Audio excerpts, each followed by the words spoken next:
everyone, welcome back to today's video. I've got Raj with me again, who has just completed his master's in data science in an Australian university.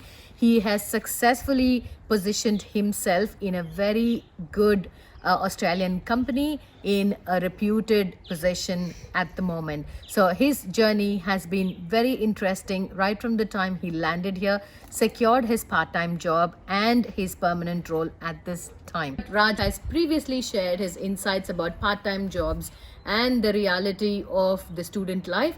So today, his journey, we're going to hear from him how he has stood against all odds and found his internship with an Australian government agency, which is not normal when you are a student. So usually most of the students, they follow the conventional method of sending their resume or drafting a generic cover letter and contacting the university placement cell or contacting the agencies through the recruitment portal.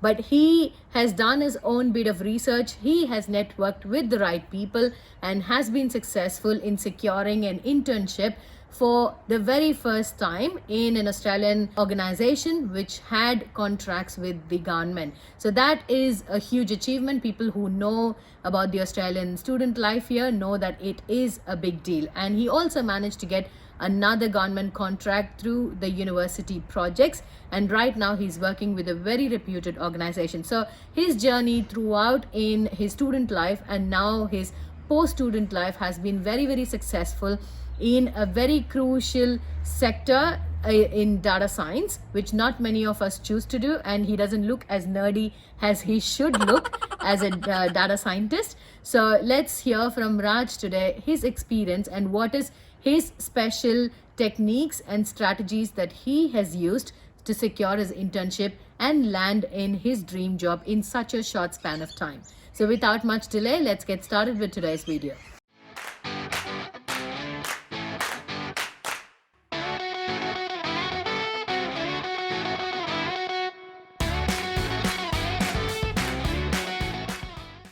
Hey Raj, thank you so much for your time again.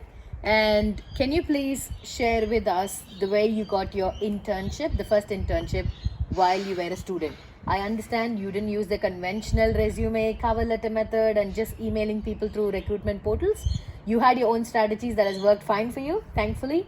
So can you please share with us your success strategy that you have used in getting your internship? Well, I knew this place is different. So everything is different in here, and in India, it's different where you put out your resumes and they see your technical skills. But in here, it's completely different. One thing that I've learned is people skills. It's so really important.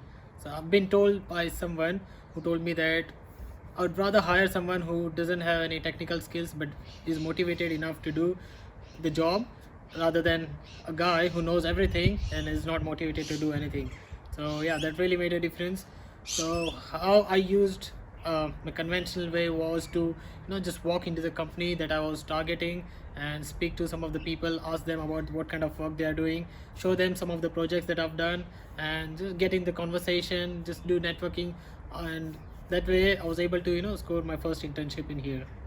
So this is a very crucial point that most people lack, that people here, the companies here or the organizations here do not really focus on technical skills. Most people think if I have a lot of technical aspect in the resume, it will help, but they are looking for someone with good work ethics, who are trainable and who are adaptable to their work culture. That's why they always focus on something called work culture, which is very crucial in an Australian work place or a corporate kind of a job, whatever you're aiming for.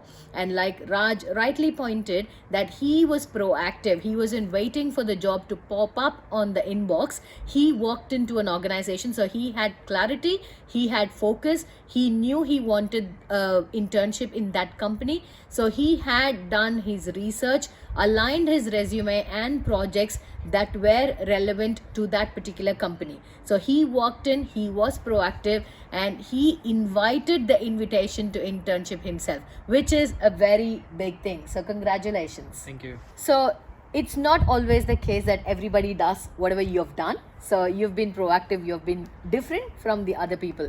So for aspiring students who are planning to come, it's not going to be the same. We all know and we all agree that we are not going anytime back to the normal. So it's always hashtag new normal that I've mentioned in most of my videos. So what is the hashtag new normal in the Australian job market according to you? And what strategies would you advise to people who are coming now, who are planning to come? The new normal is work from home. It's here to stay and it's not going anywhere anytime soon. One advice I'd like to give is pick an amazing tool. If you're a student, do your own projects. University projects often have neat solutions and they just teach basic mechanics, but if you do your own projects, that'll help you really understand the stack from top to bottom. Once you've done that, try blogging or upload your content online on a GitHub or YouTube channel. Once you've done that, tweet a link. The last thing that I'd like to say is learn the skill that is not programming. An engineer's job is to understand someone else's problem and make his life simpler, but if you know something else, you're immediately useful to them.